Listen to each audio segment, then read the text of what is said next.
Bueno, pues estamos aquí para entrar en uno de nuestros últimos temas de esta serie. Hemos estado viendo una serie que nos habla de una especie de panorámica histórica de la tradición budista que hemos estado usando como pretexto para enfocarnos en distintas escuelas o ramas o épocas de desarrollo del budismo, ¿no? El título de la serie es Los tres Yanas, los tres caminos, como dice aquí arriba, y el subtítulo es Una visión histórica de la tradición budista. Y hemos estado haciendo pues un paseo que a mí me ha gustado mucho, me ha parecido muy formativo para mí misma, espero que para ustedes también, sobre las distintas etapas y escuelas de la tradición. El día de hoy vamos a hablar del budismo Vajrayana. El budismo Vajrayana, vamos a ver qué es. Y la siguiente jueves, como les decía, tenemos Puya, y luego los siguientes dos jueves, después de la Puya, que son los dos jueves de mediados de junio, vamos a hablar de las escuelas del budismo Vajrayana. Entonces, de alguna manera, hoy es una especie de introducción al budismo Vajrayana, que es un mundo gigantesco, ¿no? Hoy que estaba tratando, bueno, estos días que estaba tratando de preparar esta charla, híjole, la verdad es que la información que te encuentras es monumental, ¿no? Son siglos y siglos de historia porque viene pues de muy antigua la tradición, bastante intrincada, bastante compleja, ¿no? Entonces, pues hoy lo que vamos a ver es una visión simplificadísima, brevísima, de una cantidad de información monumental. Y lo que vamos a hacer las siguientes dos sesiones de charla es que vamos a hablar de las escuelas, de 4 escuelas del budismo tibetano. La escuela Gelugpa, que es la escuela a la que pertenece el Dalai Lama, la escuela Kagyu, la escuela Nyingma y la escuela Shakya. La Nyingma es, digamos, la original, digamos, los herederos de Padmasambhava directamente, y la escuela Kagyu proviene de Milarepa. Entonces vamos a ver a esos maestros, ¿verdad? Un poquito a ver cuál fue su contribución al budismo tibetano y cuáles son las particularidades de esas escuelas.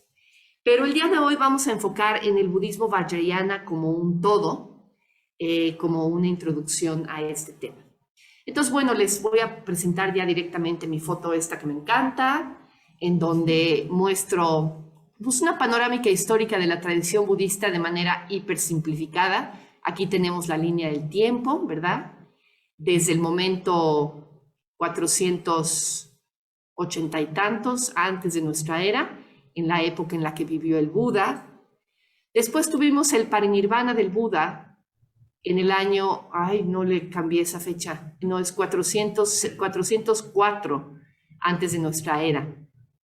En este momento alcanza su parinirvana el Buda y a partir de ese momento se empiezan a sistematizar sus enseñanzas, surge la escuela más antigua de la tradición budista que todavía sobrevive hasta el día de hoy, con el nombre de Escuela Theravada. Dedicamos unas sesiones a hablar pues, de esta época, ¿verdad? Del budismo temprano, de todo lo que pasó entre el primer concilio budista y el segundo concilio budista, cuando hubo el primer cisma y empezaron a surgir nuevas órdenes y demás. Ok, hablamos de todo eso en ese momento y le llamamos a toda esta rama, le llamamos Hinayana, que vive todavía al día de hoy, ¿no? Representada por la escuela Theravada. Después, obviamente, esto es una simplificación, pero más o menos a partir del año 78, que se tuvo el cuarto concilio budista, ya se reconoce un nuevo énfasis en la práctica budista que se autodenominó budismo Mahayana. Maha significa grande, Yana significa camino, el budismo del gran camino o del gran vehículo, que está caracterizado por, bueno, la aparición de una serie de sutras, los sutras Mahayana, y un énfasis muy particular hacia el altruismo en la práctica budista. Y por último, más o menos desde el siglo VIII, que llega el budismo al Tíbet, surge claramente ya lo que se conoce como el budismo vajrayana. Obviamente el budismo vajrayana tiene sus raíces, más o menos hasta acá, en el siglo II, en el Tantra budista. Ahorita vamos a hablar de eso. Pero ya propiamente se conoce como budismo vajrayana a partir, un poquito antes, a partir de la llegada del budismo al Tíbet. Y después de su expansión hacia otros lugares de Asia, como Mongolia, como Japón incluso, ¿no? Entonces, bueno, ahí tenemos estas tres grandes yanas, que es de lo que hemos estado hablando, ¿no? Esa ha sido la aproximación que hemos elegido para acercarnos al aspecto de la historia del budismo. Y bueno, obviamente estos tres yanas, como sabemos, tienen también su distribución geográfica.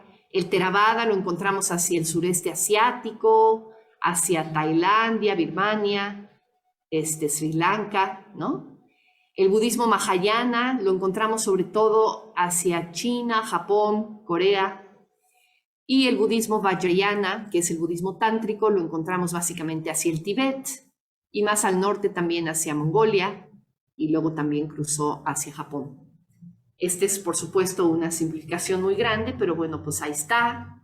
Y pues los énfasis, ¿verdad? En el Hinayana tenemos el ideal del Arahant. El Arahant es, digamos, el discípulo del Buda.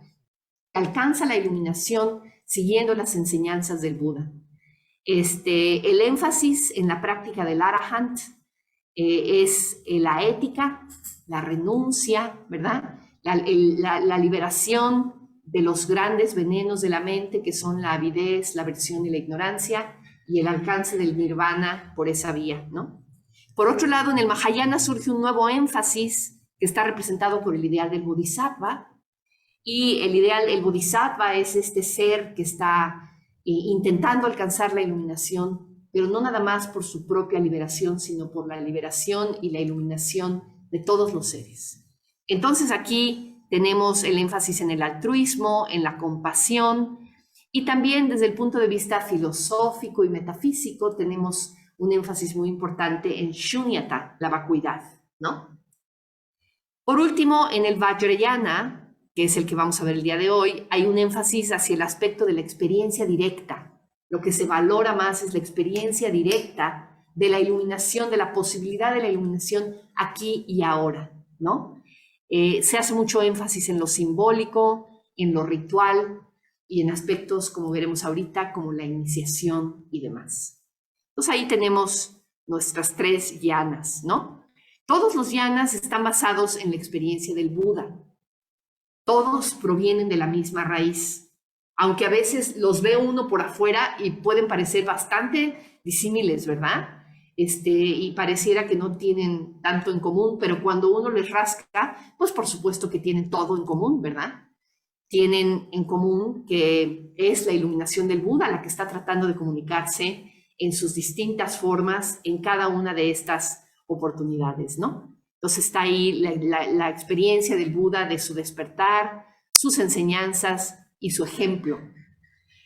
Y bueno, no nada más del Buda mismo, sino de toda la tradición y toda la comunidad de practicantes que se derivó de la enseñanza del Buda. Entonces ahí tenemos la contribución, no nada más del Buda, sino de otros maestros, si no maestros iluminados, pues casi iluminados, ¿verdad? Maestros definitivamente iluminados como Padmasambhava, como Milarepa y muchísimos otros que han contribuido también a darle forma a las distintas manifestaciones que tenemos de la tradición budista el día de hoy, ¿no? Y bueno, en todos los casos aparece como corazón de la práctica estos tres elementos, lo que se conoce como el camino triple. En todos los yanas hay énfasis en la ética, por supuesto, en la práctica de los preceptos. Hay énfasis en la meditación y tenemos literalmente cientos de formas distintas de meditación en las distintas escuelas del budismo. Y por supuesto en la sabiduría, en la visión de las cosas como realmente son, en la posibilidad de alcanzar esa visión de la realidad tal y como es. No mediada por los conceptos, no mediada por las ideas, sino la experiencia directa de esa realidad desde una mente completamente libre de obstrucciones, ¿no? Entonces, en todos los casos obtenemos en todas las llanas encontramos estos tres elementos de la práctica, son perfectamente visibles, ¿no? Lo que se conoce como el camino triple. Bueno, pues los tres llanas, entonces, el pequeño vehículo que es el Hinayana, como he comentado en otras ocasiones, obviamente la palabra Hinayana la pongo aquí entre comillas porque inicialmente fue usada de manera peyorativa por los mahayanistas, ¿verdad? Los mahayanistas consideraban que su forma de practicar era el gran vehículo, el gran camino, porque estaba pensando en el beneficio de todos los seres, por eso también se le llama el Bodhisattvayana, en oposición con aquellos practicantes que estaban pensando nada más en su propia liberación, según la interpretación mahayanista, y por eso les llamaron Hinayana. También se le llama el Sutrayana, porque está basado en los suttas del canon Pali, o también Shravakayana. Shravaka significa el que escucha, y se refiere a los discípulos directos del Buda. Entonces, el Hinayana podría ser el que se asocia con aquellos que son los discípulos directos del Buda, que escuchan la palabra del Buda, ¿no? Y por último, el vehículo del diamante, el Vajrayana, que también se le llama Tantrayana, ahorita vamos a ver que viene del Tantra, o Mantrayana, porque hace uso de los mantras de manera muy prominente, ¿no? Lo que es muy importante ver es que cada yana recopila e incluye las enseñanzas de los previos. Entonces, cuando surgió el Mahayana, o cuando estuvo, digamos, en auge el budismo Mahayana, no quiere decir que el Hinayana desapareciera, ¿no? Todas las enseñanzas del Hinayana, que están recopiladas básicamente en el canon Pali, ese conjunto de escrituras que son las más antiguas que encontramos en el budismo, pues el canon Pali evidentemente es también una fuente importantísima para el budismo Mahayana, ¿no? Pero el budismo Mahayana va más allá, incorpora en su canon nuevos sutras, nuevas escrituras, nuevos énfasis, nuevas formas de aproximar la enseñanza y demás. Y ahí tenemos entonces el Mahayana. Y cuando viene el Vajrayana, básicamente en el Tíbet, por supuesto que no desaparecen los dos previos, ¿no? Tenemos muy claramente las escrituras antiguas, tenemos además el énfasis del ideal del Bodhisattva perfectamente definido en las enseñanzas del budismo tibetano, tanto así que muchos budistas tibetanos siguen hablando en términos de Mahayana, ¿no? Siguen asociándose con su filiación original, que es el Mahayana. Bueno, reconociendo obviamente que después vino toda esta nueva fase que le da un carácter especial al budismo tibetano, ¿no? Pero el Mahayana está presentísimo en el budismo tibetano, y luego, por supuesto, ya las enseñanzas más esotéricas del Vajrayana. Entonces, cada yana recopila e incluye las enseñanzas de los previos. Ahora, el budismo Vajrayana. Y aquí es donde empieza lo bueno, porque, a ver, ¿dónde quedó la bolita, verdad? El budismo Vajrayana tiene sus raíces en el Tantra de la India. El Tantra. La palabra Tantra es una palabra que probablemente han oído en muchas ocasiones, pero básicamente el Tantra, que se encontraba presente en la India en los primeros siglos de esta era, en el siglo II, III, IV, ¿no? Era una tradición esotérica cuyas enseñanzas están disponibles solo para los practicantes que han recibido las iniciaciones apropiadas. Eso es básicamente en lo que consiste la palabra esotérico. A diferencia de las enseñanzas exotéricas. Las enseñanzas exotéricas son las que están disponibles para todo el mundo, que son visibles a simple vista, ¿verdad? Y las enseñanzas esotéricas podríamos decir, son enseñanzas secretas, son enseñanzas que están dirigidas a unos cuantos, son enseñanzas que están muy ocultas detrás de toda una cosa de simbolismo, ¿no? A las cuales entonces solo puedes tener acceso con una iniciación, con una explicación, con un acompañamiento de un maestro iniciado, ¿no? Esta iniciación se llama en el budismo tibetano Abhisheka, y en general el Tantra está basado en textos complejos, que se llaman tantras precisamente, que tienen un gran contenido simbólico. Muchos de ellos son completamente ininteligibles, ¿no? Para la mirada de cualquier persona, incluso cualquier persona letrada. Son muy, muy difíciles de comprender, ¿no? El Tantra podemos decir que es un movimiento que emplea el ritual y también claramente la magia, el yoga y las técnicas meditativas para alcanzar metas. Y aquí entran metas tanto espirituales como el alcance de la iluminación, como metas mundanas, por ejemplo, como hacer que llueva o hacer que caiga granizo. No sé si alguno de ustedes conoce la historia de Milarepa, ¿verdad? Pero Milarepa usó precisamente técnicas tántricas para lograr que cayera granizo y en fin, no les cuento el final de la historia. Por ahí hay una película súper buena de Milarepa, se las recomiendo muchísimo. Entonces, en este tipo de técnicas de magia, podríamos decir, pues sí, magia, ¿no? Incluso en su momento también podía ser magia negra, lo que se conoce como magia negra en nuestros términos, que tiene que ver con una serie de rituales y técnicas que están diseñadas a hacer daño. También se incorporaban en el Tantra. Ahí estoy hablando del Tantra en general, todavía no del Tantra budista, porque el Tantra realmente tiene sus raíces en otros países. Nada más para que nos pongamos de acuerdo sobre la terminología. La palabra Tantra, fíjense que tiene más o menos el mismo significado que la palabra sutra o la palabra sutta. La palabra sutta, ¿se acuerdan de la palabra sutta? ¿Qué significa? Hilo, exactamente, hilo. La palabra sutta, que se usa para referirnos a los discursos del Buda, ¿verdad? Significa hilo y se refiere al hilo conductor de una comunicación verbal, ¿verdad? En sánscrito la palabra tantra significa tejido y está diseñada para referirse a aquello que tiene continuidad, precisamente como un hilo o un tejido, pero que hace referencia, digamos, a una técnica o a un método que tiene estas características, tiene continuidad. En este caso son prácticas espirituales relacionadas con la expresión devocional, ¿no? Como decíamos, son un conjunto de tradiciones esotéricas orientales que buscan utilizar las emociones mundanas, por ejemplo, como el deseo y la aversión, con el propósito de impulsarnos en el camino espiritual. Entonces ahí viene uno de los énfasis del Tantra, es el trabajo con emociones fuertes y el trabajo con el transformar las emociones fuertes para usarlas para tu propio desarrollo, ¿no? No considerarlas necesariamente negativas en ese sentido, sino son simplemente energías y se trabaja con las energías en el Tantra, ¿no?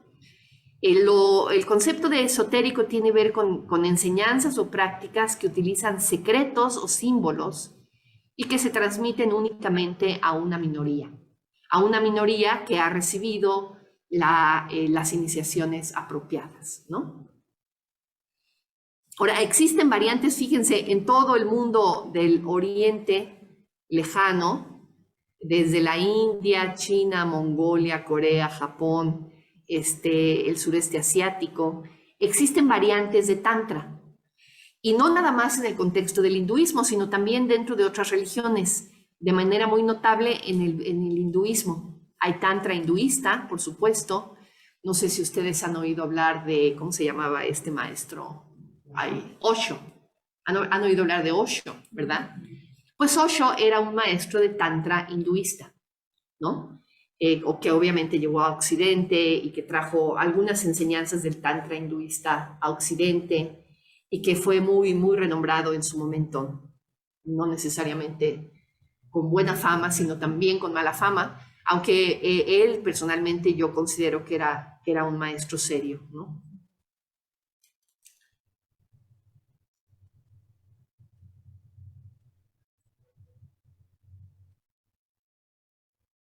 Entonces, bueno, tantra hinduista, tantra budista también. Ahorita vamos a ver un poco más del tantra budista. ¿Dónde quedó mi flechita? Ay no, mi flechita no me aparece, aquí está. Y también tantra jainista. El jainismo fue una religión, es una religión contemporánea al budismo que fue planteada por un sabio que se llamaba Mahavira. Y luego también en la zona del Tíbet había religiones chamánicas locales que entran dentro de este nombre, el nombre Bon, las religiones Bon. Y también el Tantra se asociaba con estas religiones chamánicas tibetanas. Entonces encontramos Tantra en países como Bután, Corea, China, Tíbet, India, Indonesia, Japón, Mongolia, Nepal. Entonces encontramos Tantra en muchos lugares, en muchas religiones, y tiene pues este movimiento que me estaba diciendo Moksharati, si iba yo a hablar de los Mahasiddhas, ¿no? Existen en el Tantra un grupo de yogis errantes que andaban por ahí, por los caminos, con los pelos parados ahí medio desnudos, ¿no? Te ríes, Claudio. Que se llamaban Mahasiddhas. La palabra Maha significa gran y la palabra Siddha, pues se puede traducir de muchas maneras, pero a mí me gusta traducirlo un poquito como mago, los grandes magos, ¿no? Los grandes chamanes que había en aquel entonces y que estaban asociados a la tradición tántrica, tanto hinduista como budista como jainista, ¿no? Y vemos que algunos de esa tradición de los Mahasiddhas fueron los que comunicaron el budismo al Tíbet. Precisamente Padmasambhava, de quien voy a hablar ahorita, pues era uno de los grandes Mahasiddhas, ¿no? Entonces el movimiento de los Mahasiddhas estuvo muy asociado también con el Tantra. Entonces el Tantra budista, ahora sí llamamos al budismo, ¿no? O sea, hablé de Tantra en general, ahora vamos al budismo. El Tantra budista se desarrolló en el contexto del Mahayana. Entonces es bastante distintivamente Mahayana.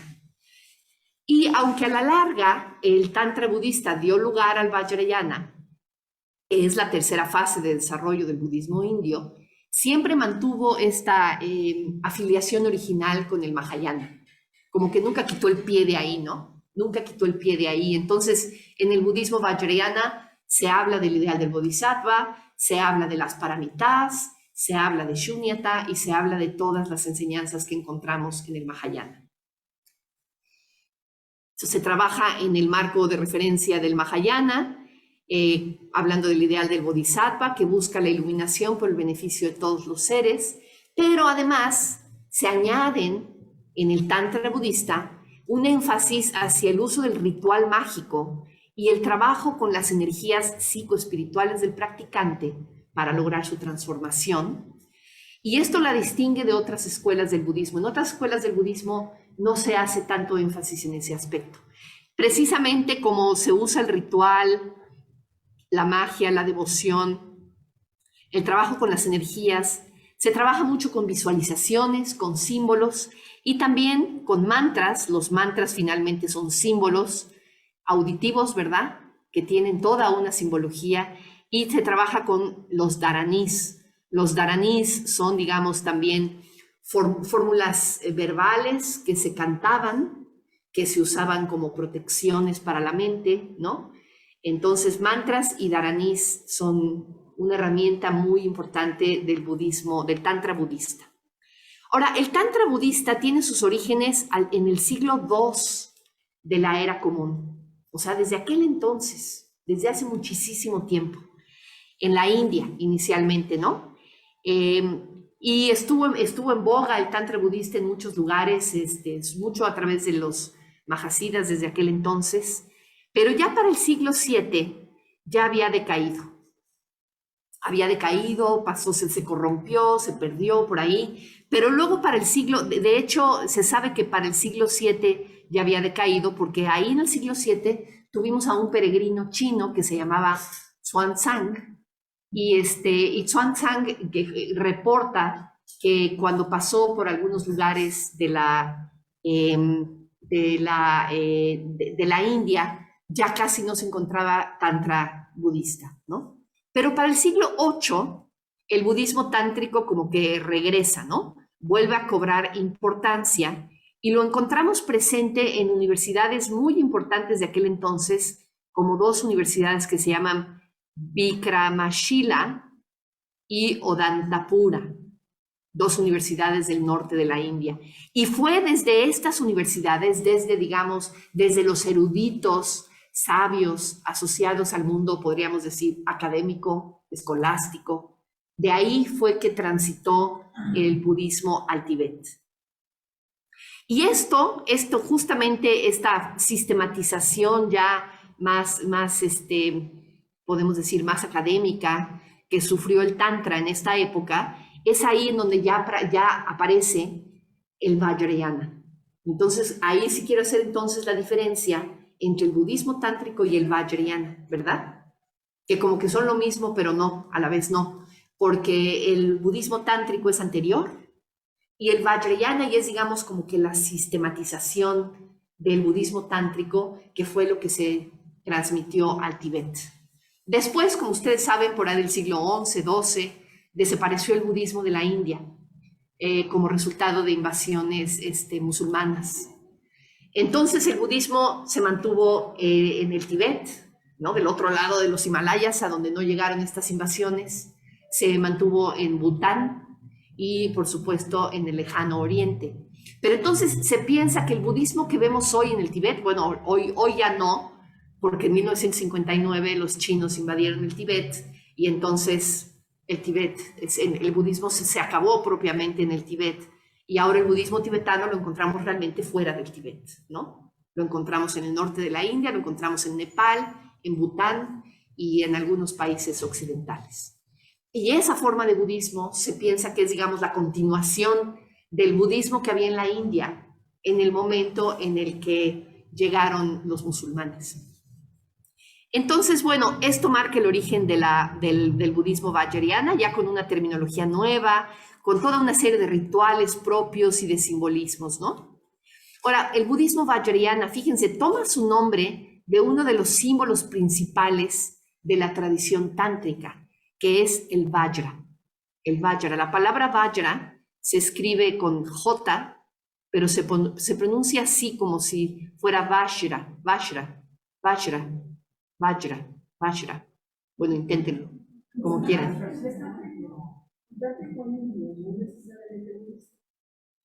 ¿El vajra? No sé, no, yo creo que sí es budista, Amelia. Yo creo que el vajra sí es budista. Ah, no, perdón, no, es anterior. Porque de hecho el dios Indra, que el dios Indra es un dios hinduista, tiene un vajra en la mano. El cetro del dios Indra es un vajra. Entonces es anterior, sí, fíjate. Ajá. Entonces, la palabra Vajra, por un lado, significa relámpago, ¿no? Es el rayo del dios Indra, como dice aquí, ¿no? Representa en ese sentido fortaleza, representa lo más poderoso e imparable, ¿no? Un relámpago es poderoso e imparable, representa la destrucción, la capacidad destructora de un relámpago. Y por otro lado, Vajra también significa diamante. El diamante es la piedra preciosa más dura que existe, ¿no? Puede cortar todo, puede cortar cualquier piedra, puede rayar cualquier otra piedra. Sin embargo, nada lo raya ni lo mancha, es puro e incorruptible. Y el vajra es, digamos, este objeto que tenemos aquí. Es una especie de cetro que se empuña así con la mano, un poquito más grande que la mano. Bueno, hay vajras de todos los tamaños, pero los vajras rituales que se usan en los rituales tibetanos tienen más o menos este largo, se empuñan así con la mano, generalmente con este mudra, y se usan en el ritual, ¿no? Entonces el vajra finalmente es el relámpago de diamantes, el relámpago diamantino. Es un símbolo poderosísimo y es infinitamente poderoso, dice aquí, ¿no? Destruye cualquier obstáculo y a su vez es indestructible. Entonces, en ese sentido, simboliza a la sabiduría que es capaz de destruir la ignorancia, que es capaz de, como un relámpago, mostrar la realidad, así, ¿no? Se mantiene puro bajo cualquier condición, igual que la naturaleza búdica de todos los seres.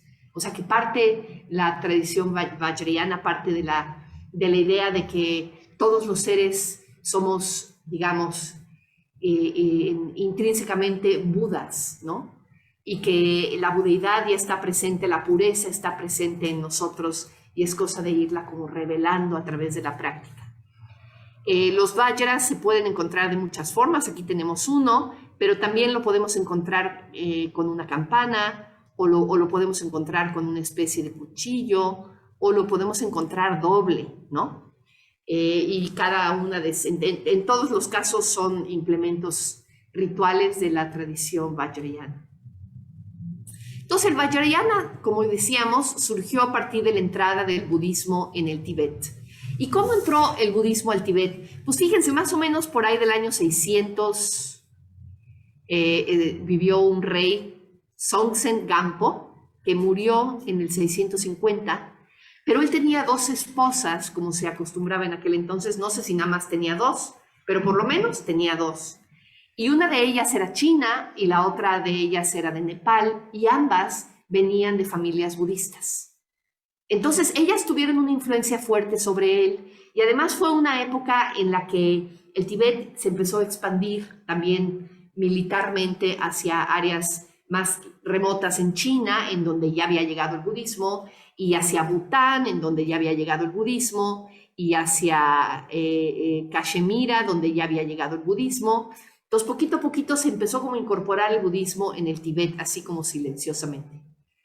Pero ya llegó en el siglo VIII un rey que se llamó Trison Detsen, que vivió en estos años, y ahí sí Trison Detsen dijo que quería claramente que se estableciera el budismo en el Tíbet. Entonces decidió que iba a abrir un monasterio, el monasterio se llamaba Samye, y invitó a maestros budistas a su corte para que iniciaran el monasterio Samye, y ahora sí se instaurara, se consolidara el budismo en el Tíbet, ya de manera como más sistematizada, más formal, ¿no? Más institucionalizada. Invitó a un budista muy importante que se llamaba Shantarakshita, que vivió en la Universidad de Nalanda, y llegó Shantarakshita y tuvo dificultades para establecer el monasterio porque se encontró como con muchos obstáculos locales, ¿no? Él decía que los demonios locales no le daban chance de poner su monasterio, ¿no? Que constantemente los demonios locales estaban como saboteándole sus esfuerzos. Los demonios locales, pues se refería evidentemente a todas esas fuerzas culturales, pero también probablemente un poquito más misteriosas, ¿verdad? Que se oponían a la entrada del budismo en el Tíbet. Entonces Shantarakshita regresó a la India e invitó a Padmasambhava. Entonces regresaron juntos Shantarakshita y Padmasambhava a la India. Y Padmasambhava era un chamán, él era uno de los Mahasiddhas, como les decía, y él sí logró consolidar al budismo en Vajrayana, en el Tíbet, ¿no? Padmasambhava estuvo poco tiempo en el Tíbet. En el libro que estaba yo leyendo decía dos datos, que Padmasambhava estuvo 8 meses en el Tíbet, y en el párrafo siguiente decía 18 meses en el Tíbet. Entonces, uno de los dos es un error, pero no sé cuál. Pero el caso es que cualquiera de los dos datos, pues es un periodo de tiempo súper corto, ¿verdad? Para la influencia que tuvo Padmasambhava en el Tíbet, que fue impresionante. Bueno, aquí tenemos a Shantarakshita en esta foto, y aquí tenemos a Padmasambhava. El nombre de Padmasambhava es el nacido del loto, y él es de origen indio, vivió a mediados del siglo VIII de nuestra era, y muchas veces se le llama Guru Rinpoche. Guru Rinpoche, que significa maestro precioso. Los otros maestros no habían podido establecer el budismo en el Tíbet, pues los demonios de las montañas no lo permitían.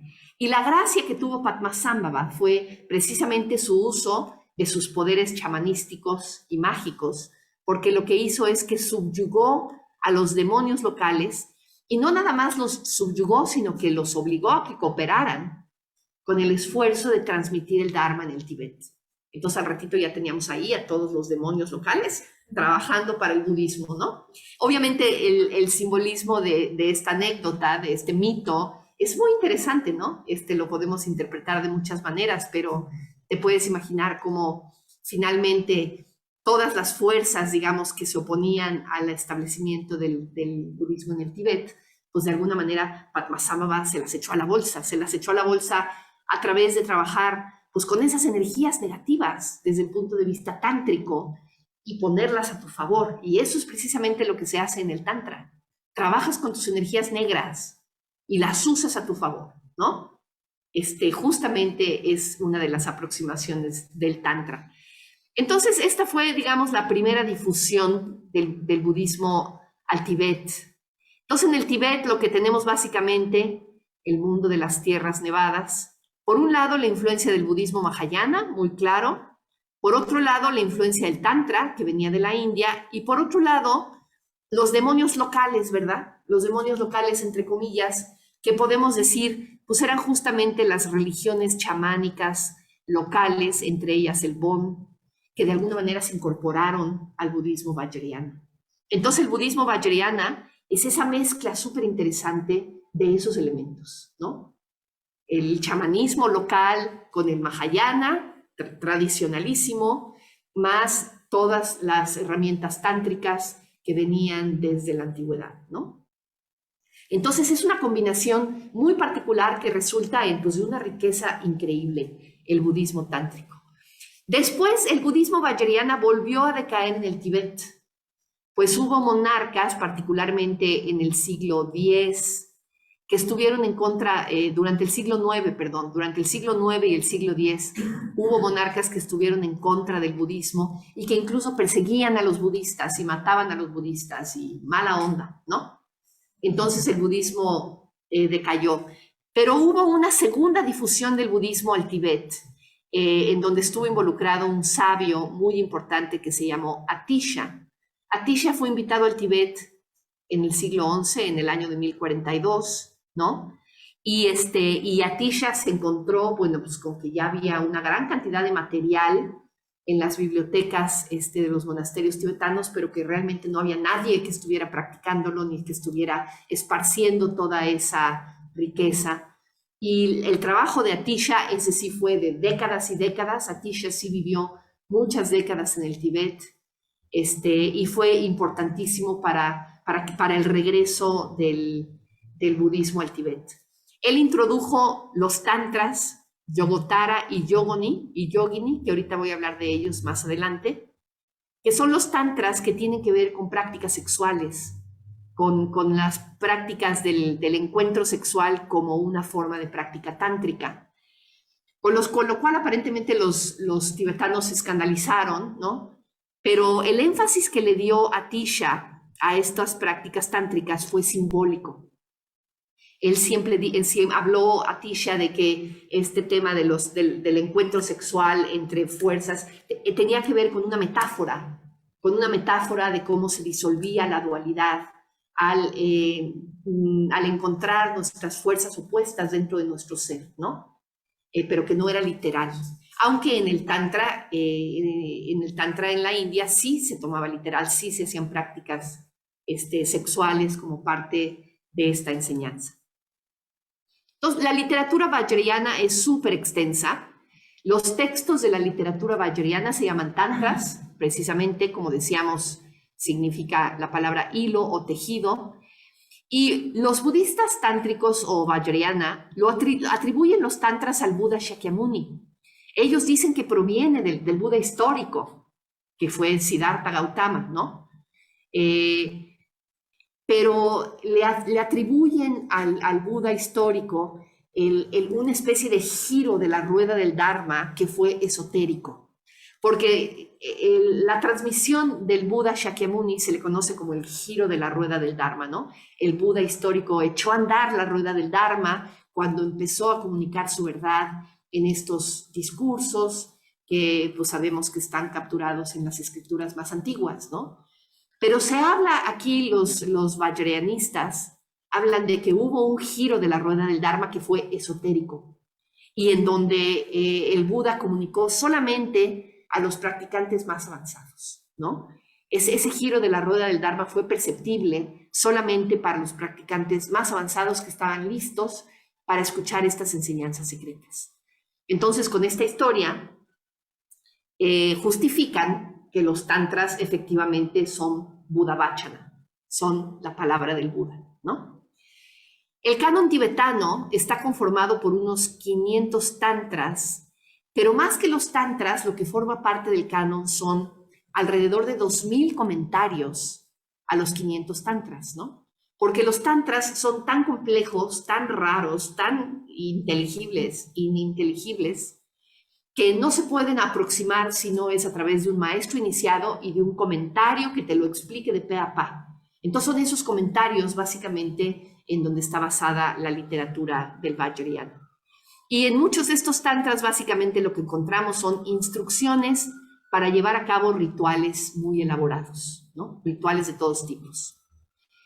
Y existen 4 clases de tantras, 4 grupos dentro de esta literatura tan abundante, ¿no? Están los Kriya Tantras, que se conocen como los tantras de acción, que son usados básicamente para propósitos seculares, mundanos, y ahí encontramos los tantras en donde se hace la magia para que llueva, y la magia para que se vayan las nubes, y la magia para que vengan las olas, y para que tengas riquezas, y para ese tipo como de fines, digamos, más seculares o mundanos, ¿no?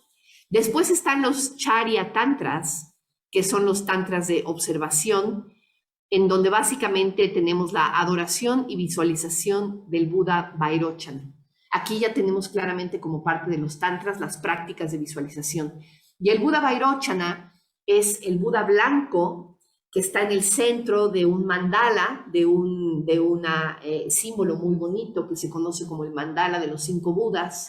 Y ahí en el centro, digamos, en el lugar del Buda Shakyamuni, en el lugar del Buda histórico, aparece Vairochana. Y Vairochana de alguna manera simboliza la unificación de todas las cualidades búdicas, ¿no?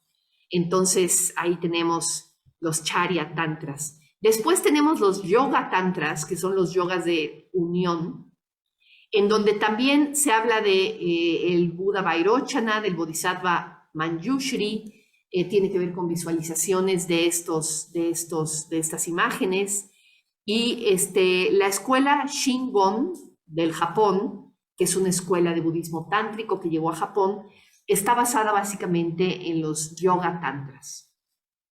Y luego tenemos los Anuttara Tantras, a veces también se les llama Anuttara Yoga, que son los yogas últimos, ¿no? No sé cómo se traduce en este contexto. Ultimate, ¿no? ¿Cómo será? Los más elevados, los superiores, ¿verdad? Tal vez los superiores. Ajá. Los yogas últimos. Y ahí tenemos 2 yogas, dos grupos, uno que se llama Yogottara Tantras, que se les llama los Tantras Padre, y otros que se llama Yogini Tantras, que son los Tantras Madre. Los Tantras Padre están asociados mucho al Buda Akshobhya, a la Buda femenina Mamaki, y al encuentro, justamente al encuentro sexual entre el Buda y su consorte, y en esta unión sexual como una manifestación de la no dualidad de las energías psíquicas, ¿no? Entonces el Yogottara Tantra ya empieza con el tema del sexo por ahí metido, claramente. Y el Yogini Tantra se les llama el Tantra Madre, y aquí tenemos la presencia de figuras femeninas. Más importantes son las figuras femeninas que las masculinas, aparentemente. Por eso se llama Tantras Madre o Tantra Yogini. Yogini es la palabra yogi, pero en femenino, ¿no? Y también se asocia con la visualización de figuras coléricas. Figuras, digamos, de Budas o Bodhisattvas, pero que se presentan en una imagen colérica, en una imagen como furiosa, ¿no? Y la idea de la práctica tántrica es que se va transitando a través de los tantras. Empiezas por los Kriya Tantras, después los Charya Tantras, y poquito a poquito te vas moviendo hacia los tantras más elevados. Y para cada uno de esos brincos, digamos, necesitas iniciaciones específicas por un maestro calificado. Y en todos los casos se incluyen sadhanas, que son prácticas de visualización de Budas y Bodhisattvas. Y luego, bueno, ya para terminar, esta transparencia es la última. Hay por ahí un artículo muy interesante que estuve leyendo y la verdad es que no encontré la fuente, no encontré cuál es el autor, pero yo estoy casi segura que el autor es Angarakshita. La cosa es que no me encontré el original, sino por ahí nada más unas notas. Y lo estuve buscando en los 2 o 3 libros de Sangharakshita que hay sobre budismo tántrico y no encontré esta referencia, pero está bien interesante porque nos dice cuáles son los 7 énfasis del Vajrayana. Y primero que nada, el énfasis está en la experiencia directa, ¿no? Por ejemplo, una de las maneras en las que se puede entender esto de la experiencia directa es que se habla, cuando hablamos de ir a refugio al Buda, ir a refugio al Dharma, ir a refugio a la Sangha, el budismo vajrayana te pregunta, pero bueno, ¿y cómo es ir a refugio al Buda? Ir a refugio al Buda, pues el Buda ya no está, el Buda vivió hace 2500 años. ¿Cómo conectas con el Buda? Pues conectas con el Buda a través de tu maestro. Para ti, la representación del Buda en tu vida es tu maestro, es el ejemplo más elevado que tienes de un practicante budista. Entonces agárrate de él y usa a tu maestro como tu refugio del Buda, ¿no? Entonces, esa experiencia directa con lo aterrizado, con lo que está aquí presente, aquí y ahora, eso es lo que usas, ¿no? Y ahí tenemos ese énfasis del budismo vajrayana. También hay un énfasis hacia el uso de la magia y los símbolos, porque de alguna manera el budismo vajrayana no trabaja nada más con los conceptos, con la mente, digamos, conceptual, consciente, la mente de las ideas, ¿no? De las teorías, sino que se va también al inconsciente, ¿no? ¿Y cómo le llegamos al inconsciente? ¿Cómo llegamos a transformar aquello que está ahí debajo y que no vemos, ¿no? Pues justamente a partir del uso de símbolos, a partir del uso de mantras, a partir del uso de imágenes, a partir de todas las herramientas simbólicas que aparecen en el budismo vajrayana. Después, el budismo vajrayana se dirige a toda la persona. En el budismo se habla de que el ser humano se manifiesta a través de su cuerpo, su habla y su mente. Y aquí estamos transformando todo el ser. Y algunas de ustedes conocen, por ejemplo, la práctica del árbol del refugio y postraciones, que es una práctica tántrica que hacemos en nuestra orden budista Triratna.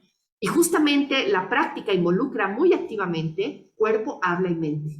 Es una práctica meditativa. Estás haciéndola con el cuerpo, simultáneamente estás declarando frases, estás hablando y además estás poniendo en actividad a tu mente a través de una visualización muy compleja, ¿no? Entonces va dirigida a la totalidad de la persona.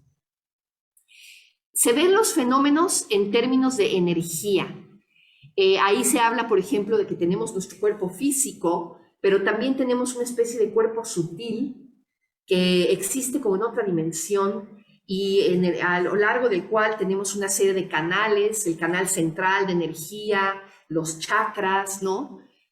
Por los cuales se mueve la energía sutil del cuerpo y cómo las prácticas meditativas están diseñadas para trabajar con esas energías y para activar los chakras y todo ese tipo de esquema, ¿no? Ese es un énfasis también muy del budismo tibetano. Hay toda una práctica muy importante que es la práctica del yoga tibetano.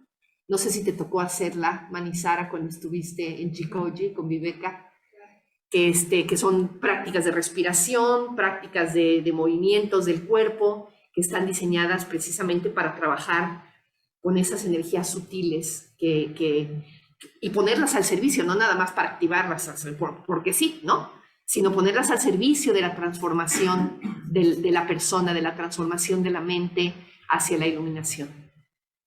Por último, también digo, la quinta, catálisis a través de experiencias fuertes, ¿no? Tenemos energías fuertes como la avidez, el odio, el miedo a la muerte, la energía del encuentro sexual, ¿no? Y la idea es todas esas energías fuertes, poderlas poner al servicio de la práctica dhármica, ¿no? Porque en el Hinayana, o incluso en el Mahayana, se trabaja para como controlar todo eso, ¿no? Para apagarlo, para disminuirlo, para ponerlo bajo las riendas, ¿no? No, en el Vajrayana no. En el Vajrayana es dale vuelo y úsalo. Úsalo para tu propia transformación. Digo, evidentemente eso se dice muy fácil, ¿verdad? Pero ¿cómo se hace? Bueno, pues ahí está el chiste. Ahí está el chiste de los rituales y de los simbolismos, ¿no? Sí, Vallaguita, dime. Algo como cómo se hace, Ajá. cómo se usa, cómo se pone en acción esta transformación de la energía. Por ejemplo, es cuando tenemos una experiencia de mucho enojo, y hay mucha energía en la mente y en el cuerpo, y entonces conscientemente decidimos desarrollar un proyecto dármico que se ponemos al servicio de otros seres. Ajá. Con esta energía que traemos del enojo, y hay mucha energía, entonces surge un centro de lectura. Ajá. Ajá. Surge un chintamani, surge un centro budista, o varias personas se unen para que sus energías se pongan al servicio de la humanidad. Ajá, exacto. Sí, es un buen ejemplo. Sí. Conscientemente podemos usar nuestras capacidades y nuestra energía. Claro, gracias a Vallaguita. Sí, muy buen ejemplo. Muy bien. Bueno, samsara y nirvana están interrelacionados. Aquí se habla de que realmente hay una no dualidad entre samsara y nirvana. No son distintos. Samsara y nirvana no son distintos, ¿no? Nirvana está en samsara y samsara está en nirvana. Se habla, obviamente, no estamos hablando de un lugar, estamos hablando de un estado mental, pero a su vez también esos estados mentales, dicen, no son diferentes. En cada momento de conciencia puedes encontrar nirvana y puedes encontrar samsara, ¿no? Y por último, dice el Vajrayana parte del punto más alto. Te pide que asumas que ya eres un Buda, ¿no? Que para acercarte a la experiencia de la budeidad actúes como si ya fueras un Buda, ¿no?